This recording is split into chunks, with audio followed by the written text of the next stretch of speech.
पूरे हिंदू समाज को हिंसक कहना ये गंभीर विषय है।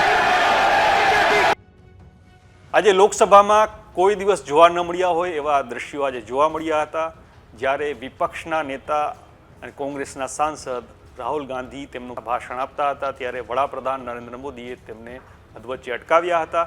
છેલ્લા 10 વર્ષમાં વડાપ્રધાન નરેન્દ્ર મોદીએ કોઈ સાંસદને અટકાવ્યા હોય તેમના ભાષણ દરમિયાન એવું પહેલીવાર બન્યું છે। એની વાત કરીએ આ વિડીયોમાં। નમસ્કાર, વાઇબ્સ ઓફ ઇન્ડિયામાં આપનું સ્વાગત છે। વાત છે લોકસભાના આજના દિવસની।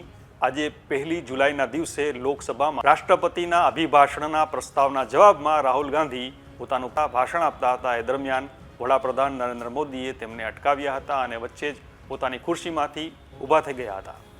રાહુલ ગાંધીએ જ્યારે કહ્યું હતું કે જે લોકો પોતાને હિન્દુ કહે છે તેઓ હિંસાની વાત કરે છે, જેની સામે શાસક પક્ષે જોરદાર વિરોધ ઉઠાવ્યો હતો। ચાલો જાણીએ, ચાલો જોઈએ વિડીયોમાં કે શું કહ્યું હતું રાહુલ ગાંધીએ અને તેના જવાબમાં વડાપ્રધાન નરેન્દ્ર મોદીએ ઊભા થઈને શું કહ્યું હતું અને વડાપ્રધાન નરેન્દ્ર મોદીએ જે કહ્યું એના જવાબમાં રાહુલ ગાંધી શું બોલ્યા।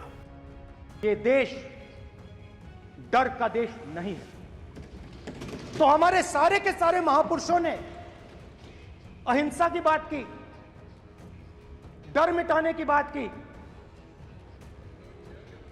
डरो मत, डराओ मत, डरो मत, डराओ मत। और दूसरी तरफ शिव जी कहते हैं डरो मत, डराओ मत, अभय मुद्रा दिखाते हैं, अहिंसा की बात करते हैं, त्रिशूल को जमीन में गाड़ देते हैं। और जो लोग अपने आप को हिंदू कहते हैं वो 24 घंटा हिंसा हिंसा हिंसा, नफरत नफरत नफरत, असत्य सत्य असत्य।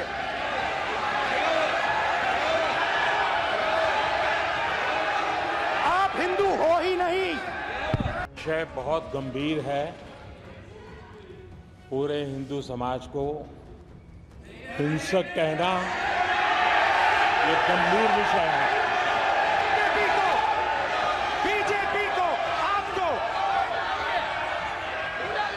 नहीं नहीं नहीं नहीं नहीं नहीं, नरेंद्र मोदी जी पूरा हिंदू समाज नहीं है, बीजेपी पूरा हिंदू समाज नहीं है, आरएसएस पूरा हिंदू समाज नहीं है। તો આ હતી આ લોકસભાના આજના દિવસ દરમિયાનની ચર્ચા, જેમાં રાહુલ ગાંધીના એક નિવેદનને કારણે વિવાદ થઈ ગયો। આ વિવાદ અને હોબાળા વચ્ચે ખુદ ગૃહમંત્રી અમિત શાહે પણ એવી માંગણી કરી કે વિપક્ષના નેતાએ માફી માંગવી જોઈએ, કારણ કે તેમણે હિંસાની જે ભાવના છે એને એક ધર્મ સાથે જોડી દીધી છે। આ વિશે આપનું શું માનવું છે અમને કોમેન્ટ કરીને જણાવજો।